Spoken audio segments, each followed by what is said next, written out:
News at 12:30 में bulletin का आगाज करेंगे बड़ी खबर से। स्वच्छ महोत्सव 2020 कार्यक्रम का 5वां संस्करण में चौथी बार इंदौर नंबर 1 रहा है। पीएम ने देश के सबसे स्वच्छ शहर का ऐलान किया है। मध्य प्रदेश का इंदौर देश का सबसे स्वच्छ शहर बना है। गुजरात के सूरत को दूसरा स्थान मिला है और तीसरे नंबर पर महाराष्ट्र के नवी मुंबई ने खिताब हासिल किया है। आपको बता दें कि देश का सबसे स्वच्छ शहर मध्य प्रदेश का इंदौर बना है। परिणाम का ऐलान हो चुका है। मध्य प्रदेश का इंदौर शहर एक बार फिर से देश का सबसे स्वच्छ शहर घोषित हुआ है। ये लगातार चौथी बार ऐसा हुआ है कि जब इंदौर ने बाजी मारी है। इससे पहले 2017, 2018 और 2019 को ये खिताब मिला था। वहीं गुजरात की बात करें तो गुजरात का सूरत शहर दूसरे और महाराष्ट्र का नवी मुंबई तीसरे स्थान पर रहा। आपको बता दें कि स्वच्छ सर्वेक्षण 2020 में इंदौर लगातार चौथी बार नंबर 1 आया है। इसी को लेकर मध्य प्रदेश के सीएम शिवराज सिंह चौहान ने कहा है कि चौके के बाद अब छक्का भी लगाएंगे।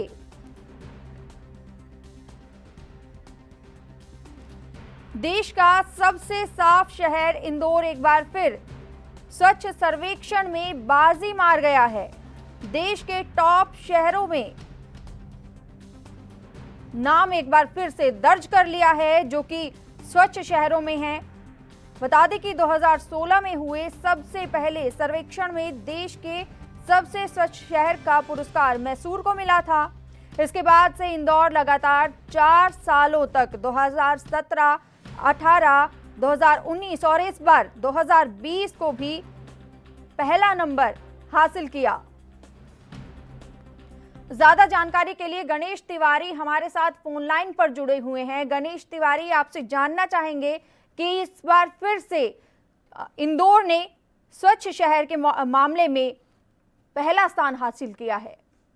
जी बिल्कुल, देखिए बताना चाहूंगा मैं, स्वच्छ सर्वेक्षण 2020 में लगातार चौथी बार इंदौर एक बार फिर मध्य प्रदेश का इकलौता शहर इंदौर चौथी बार स्वच्छ अभियान में नंबर आया है, जो बेहद ही वाकई इंदौर के लिए और समूचे मध्य प्रदेश के लिए गर्व की बात है। जी गणेश, आपसे जानना चाहेंगे कि कुल कितने अंक प्राप्त हुए हैं और क्या क्या इसके मानक रहे हैं, किस किस आधार पर इसे पहला स्थान मिला है?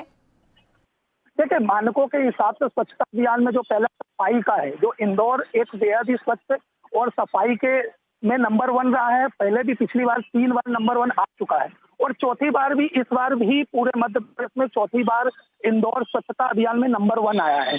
अगर हिंदुस्तान की बात करें तो पहले नंबर पर इंदौर आया है, इसके बाद सूरत आया है और इसके बाद तो निश्चित तौर पर जो मानकों के हिसाब से जो रूप चाहिए था स्वच्छता अभियान को लेकर हो या फिर वो जागरूकता को लेकर हो या समूचे जनता की जागरूकता अभियान को लेकर हो, उन सभी में नंबर 1 रहा है। जिन मानकों के आधार पर इंदौर को नंबर 1 का श्रेणी वापस से चौथी बार दिया गया है। क्या क्या रहे गणेश तिवारी, आपसे जानना चाहेंगे? जी, वो मानक क्या क्या रहे थे जिसके आधार पर पहला स्थान हासिल किया है इंदौर ने? जी बिल्कुल, मैं आपको बताना चाहूंगा, जैसे मानकों के हिसाब से अगर इंदौर की बात करें तो मानक जो थे, मेरी आवाज आप तक आ रही? जी जी, जो मानकों के आधार पर था तो पहला इंदौर करीब 30 लाख की आबादी वाला शहर इंदौर है, जहां सबसे बड़ी इंदौर की स्वच्छता अभियान को लेकर सड़कों की सफाई हो या फिर जगह जगह पर की व्यवस्था करनी, इन सभी मानकों के आधार पर ही नगर निगम और सभी की एकजुट टीम से अनुरोध पर और सभी चीजों पर जो है नंबर मध्य प्रदेश के इकलौते शहर इंदौर को नंबर 1 स्थान मिला है। और रही अगर सीएम शिवराज सिंह चौहान की बात की जाए तो उन्होंने भी इस मामले में खुशी जाहिर की है और कहा है कि चौके के बाद अब छक्का भी लगाएंगे। जी निश्चित तौर पर देखिए, अभी प्रधानमंत्री नरेंद्र मोदी ने भी वीडियो कॉन्फ्रेंसिंग के जरिए स्वच्छता अभियान 5वें संस्करण पर इंदौर से चौथी बार स्वच्छता अभियान आने पर वीडियो कॉन्फ्रेंसिंग के माध्यम से उन्होंने खुशी भी जाहिर की है और नगर निगम की टीम को बधाई भी दी है। वहीं मुख्यमंत्री शिवराज सिंह चौहान ने भी इस पर ट्वीट के माध्यम से खुशी जाहिर करते हुए सभी को बधाई दी है, क्योंकि वाकई खुशी का माहौल है, क्योंकि इंदौर चौथी बार स्वच्छता अभियान में नंबर 1 आया है, जो बेहद ही हिंदुस्तान व पूरे मध्य प्रदेश, समूचे मध्य प्रदेश के लिए गौरव की बात है। गणेश तिवारी, बहुत बहुत धन्यवाद हमारे साथ जुड़ने के लिए और ये तमाम जानकारी देने के लिए। एएनबी न्यूज आप तक पहुंचा रहा था बड़ी खबर। आपको बता दें कि लगातार चौथे स्थान पर रहा है मध्य प्रदेश का इंदौर। सबसे स्वच्छ शहरों में गिनती की गई है। स्वच्छता सर्वेक्षण 2020 का ऐलान पीएम नरेंद्र मोदी ने किया और जिसमें इंदौर को सबसे पहला स्थान मिला है। वहीं दूसरे स्थान की बात करें तो गुजरात का सूरत दूसरे स्थान पर रहा। वहीं तीसरे नंबर पर महाराष्ट्र का नवी मुंबई रहा। पंजाब के जालंधर शहर को देश के सबसे स्वच्छ कंटेनमेंट का खिताब मिला है। वहीं इसके अलावा केंद्रीय शहरी विकास मंत्री हरदीप सिंह पुरी ने इंदौर के लोगों का शुक्रिया किया है। केंद्रीय शहरी विकास मंत्री हरदीप सिंह पुरी ने कहा कि इंदौर लगातार चौथे साल भारत का सबसे स्वच्छ शहर है। इंदौर और उसके लोगों ने स्वच्छता के प्रति अपना कर्तव्य निभाया है।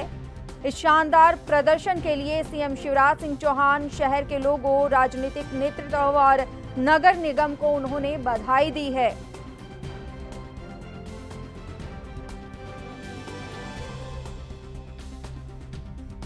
आपको बता दें कि स्वच्छता को लेकर देश के सबसे बड़े सर्वे के दौरान 2016 से लेकर अब तक पंजाब के लुधियाना शहर को एक भी अवार्ड नहीं मिल पाया था, लेकिन इस बार स्वच्छता महोत्सव के तहत पीएम अवार्ड घोषित जो किया है उन्होंने, उसमें लुधियाना नगर निगम का नाम भी शामिल है। ज्यादा जानकारी के लिए राजीव तिवारी हमारे साथ फोन लाइन पर जुड़े हुए हैं। राजीव तिवारी, पीएम नरेंद्र मोदी ने सबसे स्वच्छ भारत जो शहर है उनमें इंदौर का नाम लिस्ट में सबसे पहले नंबर पर रहा है। वहीं दूसरे पर गुजरात और तीसरे पर मुंबई का महाराष्ट्र का नवी मुंबई।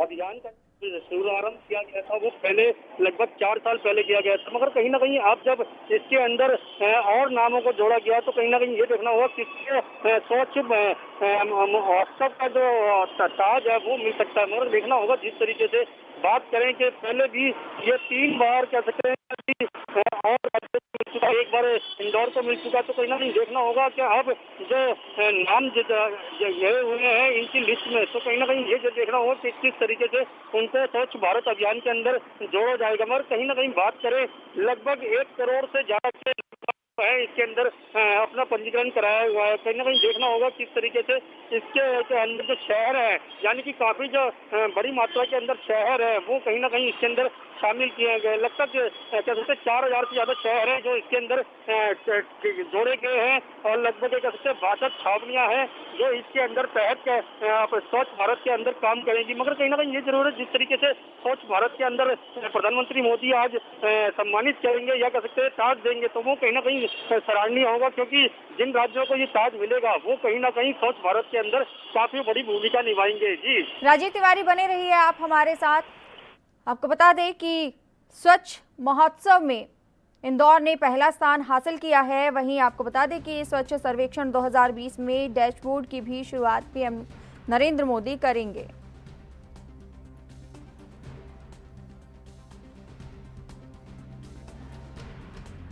केंद्रीय आवास और शहरी कार्य मंत्रालय की ओर से आयोजित स्वच्छ महोत्सव नाम के इस कार्यक्रम में कुल 129 शहरों को पुरस्कार दिए जाएंगे। पीएम मोदी स्वच्छ भारत मिशन शहरी के तहत काम करने वाले देश भर के चुनिंदा लाभार्थियों,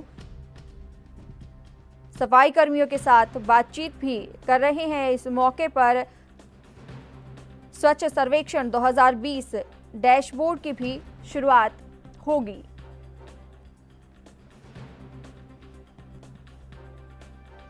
ज्यादा जानकारी के लिए मुंबई से सत्यप्रकाश सोनी हमारे साथ फोन लाइन पर जुड़े हुए हैं। सत्यप्रकाश सोनी, नवी मुंबई को स्वच्छ सर्वेक्षण में तीसरा स्थान हासिल हुआ है। किन किन मानकों पर यह स्थान हासिल हुआ है? देखिए, मुंबई नवी मुंबई की बात किया जाए तो नवी मुंबई में जो है नया कंस्ट्रक्शन, नए तरीके से जो है डेवलपमेंट किया जाए। जिस तरह से मुंबई में लोग तमाम स्लम्स और तमाम लोग जो, अगर जनसंख्या की बात की जाए तो तमाम जनसंख्या के लोग जो है यहाँ रहते हैं। अब रही बात नवी मुंबई की, तो नवी मुंबई को जो है जिस तरह से डेवलप किया जा रहा है वहाँ तमाम चीजें ध्यान में रखें। जिस तरह से भाजपा सरकार जब केंद्र में आई थी तभी से स्वच्छ भारत अभियान के तहत एक मुहिम चलाई जा रही थी कि स्वच्छता पर विशेष ध्यान दिया जाएगा। उसी को देखते हुए यहाँ की राज्य सरकार जो 5 साल देवेंद्र फडणवीस की सरकार रही है, लगातार वो देख रही थी कि किस तरह से जो डेवलपमेंट होना चाहिए। हालांकि स्वच्छता को लेकर विशेष ध्यान दिया जा रहा था। यही वजह है कि नवी मुंबई जो है एक अच्छा स्थान हासिल कर पा रही है। वहीं दूसरी तरफ जो डेवलपमेंट जब होता है तो उस वक्त भी तमाम चीजें ध्यान में रखें। चाहे वो रोड की बात किया तो अच्छे रोड बनाए जा रहे हैं। वहाँ की मनपा जो है लगातार साफ सफाई को लेकर हमेशा सक्रिय नहीं है। यही वजह कि नवी मुंबई के एक अच्छा जो है इस पूरे मामले में जो स्थान मिल रहा है। सत्यप्रकाश सोनी, आपको भी बहुत बहुत बधाई है क्योंकि आप भी मुंबई में रहते हैं और ऐसे में आपके लिए भी ये गर्व की बात है कि तीसरा स्थान मुंबई ने हासिल किया है।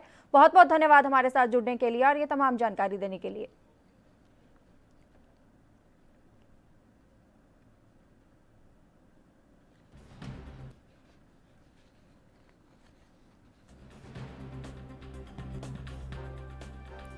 आपको बता दें कि करीब 1 महीने चले इस सर्वेक्षण के दौरान 1,70,00,000 नागरिकों ने स्वच्छता ऐप पर पंजीकरण किया।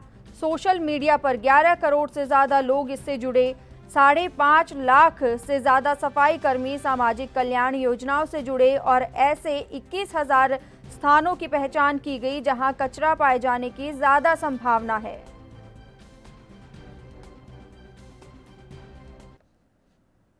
अगली बड़ी खबर से आपको अपडेट करवा देते हैं। दिल्ली में दूसरा सीरो सर्वे जारी किया गया है। 29% लोगों में एंटीबॉडी मिले हैं। पिछले सर्वे के मुकाबले 6% ज्यादा रहा है।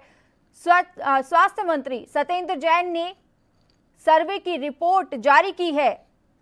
इस वक्त की बड़ी खबर आपको बता रहे हैं। दिल्ली सरकार ने गुरुवार को दूसरे सीरो सर्वे के परिणाम घोषित कर दिए। इसके अनुसार सर्वे में 29% लोगों में कोरोना के खिलाफ एंटीबॉडी मिले। ये पिछले सर्वे के मुकाबले 6% ज्यादा है। ये सर्वे 1 अगस्त से 7 अगस्त के बीच में दिल्ली के अलग अलग जिलों के 15,000 लोगों पर किया गया। दिल्ली के स्वास्थ्य मंत्री सत्येंद्र जैन ने आंकड़े जारी करते हुए कहा कि इसमें 15,000 लोगों के सैंपल लिए गए थे।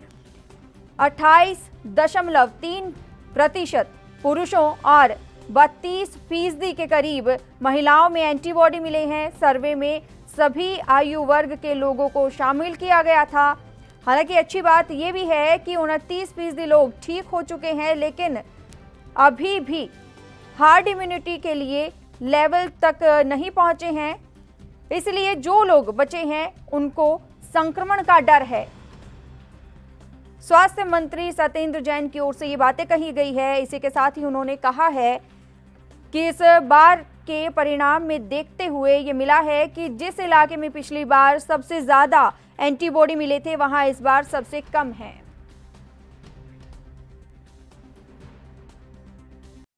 पहले 27.7 था जो कि बढ़कर 29.6 हुआ है। इसी तरह से साउथ ईस्ट में जहां 22% था अब 33% हो गया, 50% का इंक्रीज है। और सबसे ज़्यादा इंक्रीज इसी में देखने को मिला है। एवरेज इंक्रीज 25% के करीब जो है सीरोलॉजिकल सर्वे में 24-25% के करीब इंक्रीज। कितनी आबादी को ध्यान में रखकर ये पूरी दिल्ली की आबादी को ध्यान में रखते हुए, दिल्ली की आबादी लगभग 2 करोड़ के आसपास है, उसके हिसाब से बनाया गया। सैंपल 15,000 सैंपल लिए गए थे, 15,000 समथिंग। पूरे 15,000 की रिपोर्ट है जी, सारे कुछ एज ग्रुप का मैं बताता हूँ। 4 एज ग्रुप बनाए गए थे। 4 एज ग्रुप में ये था 18 साल से नीचे, पहले 27.7 था जो कि बढ़कर 29.6 हुआ है। थे कि दिल्ली के स्वास्थ्य मंत्री सत्येंद्र जैन ने ये आंकड़े जारी किए हैं। हमारे साथ फोन लाइन पर राजीव तिवारी जुड़े हुए हैं। राजीव तिवारी, दिल्ली के स्वास्थ्य मंत्री ने आंकड़े जारी किए हैं सीरो सर्वे के और 29% में एंटीबॉडी मिले हैं। बता दें स्वास्थ्य सत्येंद्र जैन है, उन्होंने आंकड़े जो सामने पेश किए हैं वो कहीं ना कहीं चौंकाने वाले जरूर है, क्योंकि जिस तरीके से उन्होंने कहा है कि 29% कहीं ना कहीं कोरोना से ग्रस्त नहीं है, तो कहीं ना कहीं ये जरूर है कि जिस तरीके से आंकड़े सामने हैं वो कहीं ना कहीं चिंता का विषय नहीं, बल्कि ये कह सकते हैं दिल्ली की जनता है वो कहीं ना कहीं इसके लिए कारगर है, क्योंकि जनता अलग क्या कहते हैं सोशल डिस्टेंसिंग का पालन कर रही है, और कहीं ना कहीं जो कोरोना के आंकड़े जो नजर आ रहे हैं वो कहीं कहीं इतने डरावने नहीं है, क्योंकि हर तरीके से कोशिश ये की जा रही है कि जनता और सरकार कोशिश से मिलकर कार्य करे। मगर एक तरफ से देखना होगा जो बाहर के लोग आ रहे हैं कहीं ना कहीं उसकी वजह ही है कि जिसमें 29% जो आंकड़े नजर आ रहे हैं वो कहीं ना कहीं बाहर के लोग हैं जो दिल्ली के अंदर प्रवेश कर रहे हैं। जी राजीव तिवारी, आपसे जानना चाहेंगे कि सामूहिक रोग प्रतिरोधक क्षमता का क्या पता चलेगा ऐसे में? देखिए बिल्कुल बता दें, जिस तरीके से सामूहिक रोग प्रतिरोधक की बात है वो कहीं ना कहीं जो जांच के दौरान पता लगेगा, मगर जिस तरीके से सत्येंद्र जैन कह रहे हैं कि बाहर से लोग आए हुए हैं, उन्होंने पहले भी इसी तरीके से कहा था जो बाहर से लोग आ रहे हैं उनकी वजह से ही इतनी बड़ी दिक्कतें खड़ी हो रही है, मगर कहीं ना कहीं जो दिल्ली की स्थिति है उनके हिसाब से अभी कंट्रोल के अंदर है। तो देखना होगा किस तरीके से उनके जो आंकड़े हैं यानी सरकारी जो आंकड़े हैं वो किस तरीके से निर्धारित किए गए हैं, मगर देखना होगा जमीनी स्तर की बात करें तो जमीनी स्तर पर कहीं ना कहीं और कुछ माध्यम नजर आता है, क्योंकि जमीनी स्तर पर लोग सोशल डिस्टेंसिंग का पालन करते करते भी कहीं ना कहीं अनदेखी की जा रही है, जिसकी वजह से लगातार कहीं ना कहीं पेशेंटों की गिनती बढ़ती चली जा रही है। जी अगर एंटीबॉडी की बात करें तो 70 से 90% 90 दिनों तक शरीर में कोरोना से लड़ने वाले एंटीबॉडी बचे हो सकते हैं, ये जानकारी मिल पा रही है। देखिए ये मेडिकल डिपार्टमेंट की बात है, कहीं ना कहीं ये जरूर है मेडिकल डिपार्टमेंट की तरफ से कहा जा रहा है कि 70% जो एंटीबॉडी होती है, तो कहीं ना कहीं ये देखना होगा कि किस तरीके से वो कार्य करती है, मगर देखना होगा जिस तरीके से कोरोना पेशेंटों की वायरस से ग्रस्त होते हैं तो वो कहीं ना कहीं उनके जो सिम्टम है वो कितने दिनों के बाद नजर आते हैं और कितने दिनों के अंदर उनको जा सकता है, तो कहीं ना कहीं ये देखना होगा हर शरीर के अलग अलग मूवमेंट होते हैं, तो कहीं ना कहीं ये जरूर है स्वास्थ्य मंत्री जो सत्येंद्र जैन कह रहे हैं तो वो एक मेडिकल के हिसाब से बोल रहे हैं, ना कि जमीनी स्तर के हिसाब से। जमीनी स्तर पर कुछ और नजर आता है, क्योंकि लोगों के अंदर इतनी अभी एंटीबॉडी नहीं, कहीं ना कहीं दिक्कतें हैं जिसकी वजह से सामने इस तरीके से परिस्थिति बनती नजर आ रही है। जी राजीव तिवारी, आपसे जानना चाहेंगे क्या आने वाले दिनों में ये सर्वे लगातार जारी रहेगा और अलग क्या काम किए जाएंगे, क्योंकि पिछले कुछ दिनों से कोरोना के मामले तो लगातार आ ही रहे हैं, ऐसे में क्या लगता है कि दिल्ली कब तक कोरोना से मुक्त हो जाएगी?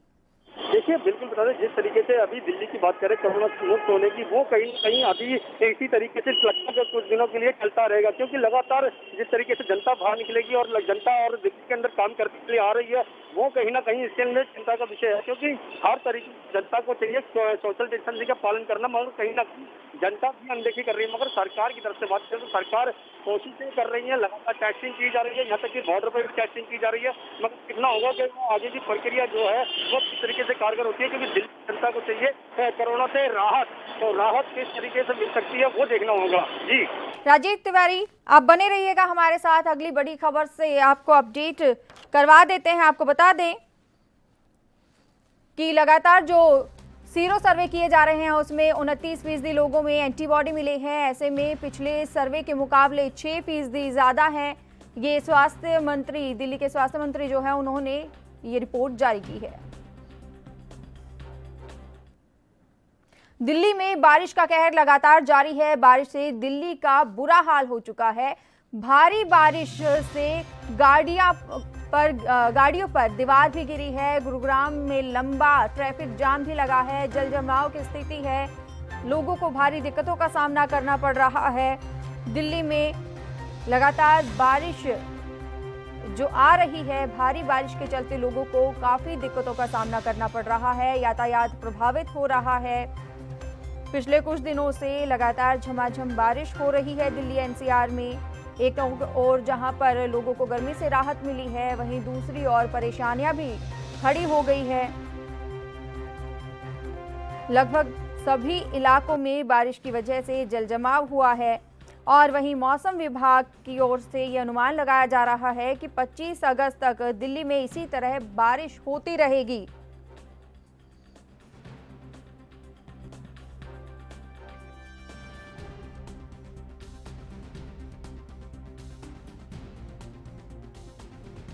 दिल्ली का अधिकतम तापमान 27 डिग्री सेल्सियस पर आ गया है, जो अगस्त के महीने में 10 साल बाद आया है। दिल्ली के राजा गार्डन, रानी झांसी रोड, एमबी रोड पर लाल कुआं, महानंदी मोटर्स के पास जल जमाव हो गया है। राजीव तिवारी हमारे साथ फोन लाइन पर बने हुए हैं। राजीव तिवारी आपसे जानना चाहेंगे कि लगातार बारिश हो रही है, जल जमाव की स्थिति है। अगर दिल्ली एनसीआर की बात करें तो तस्वीरें सभी के सामने हैं जिस तरीके से जल जमाव हुआ है। ऐसे में प्रशासन की ओर से क्या काम किए गए हैं, नगर निगम की ओर से?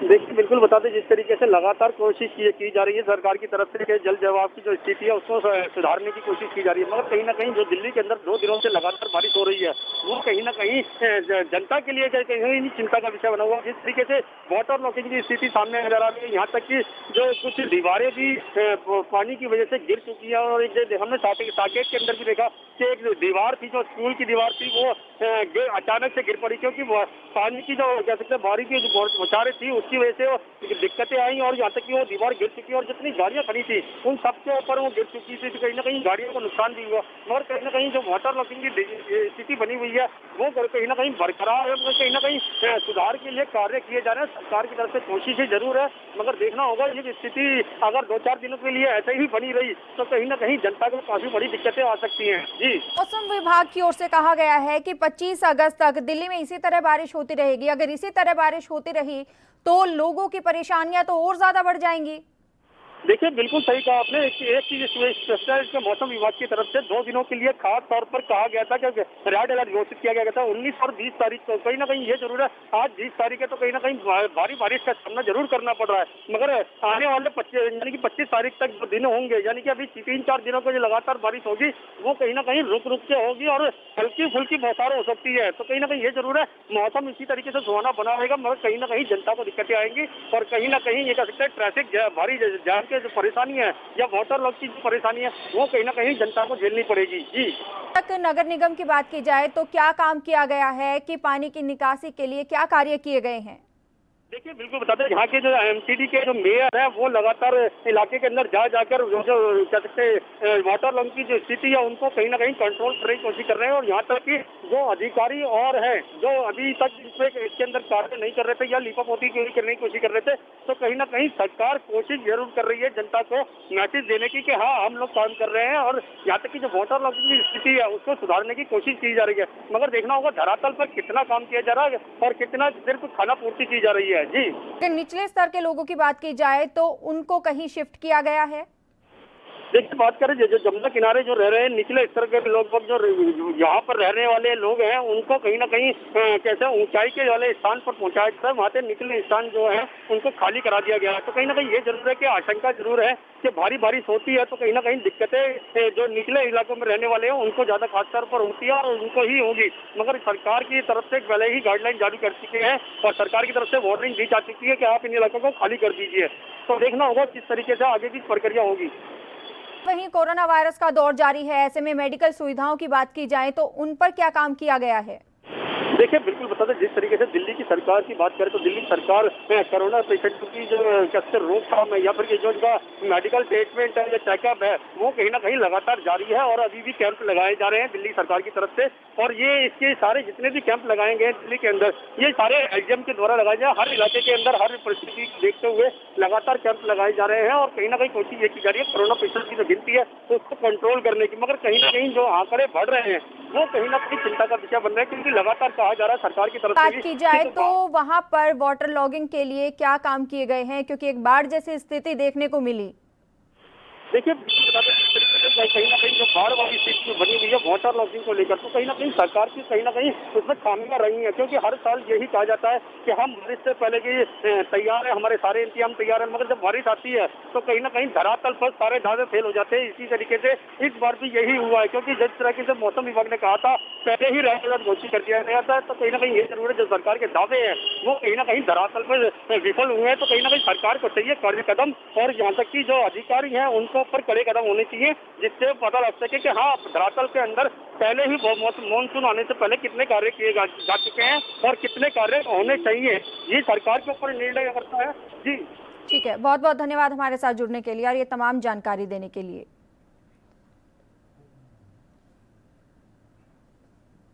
तो बारिश से दिल्ली पानी पानी हो चुका है। ऐसे में जो सुविधाएं हैं वो मुहैया करवाने की कोशिश की जा रही है। मेडिकल जो सुविधाएं देनी चाहिए उन पर भी काम किया जा रहा है। वहीं प्रशासनिक अधिकारी जो है नगर निगम के कहीं ना कहीं पल्ला झाड़ते हुए नजर आ रहे हैं। हर बार वही स्थिति दिल्ली में देखने को मिलती है, जल जमाव और यातायात प्रभावित होता है। अब देखना ये होगा किस तरीके से काम किया जाएगा जिससे कोरोना महामारी के दौर में भी लोगों को सुविधाएं मुहैया करवाई जाए और उनकी परेशानियों का कोई समाधान निकाला जाए। न्यूज़ एट 12:30 में इतना ही। देश और दुनिया की तमाम खबरों के लिए बने रहिए एएनबी न्यूज़ के साथ। नमस्कार।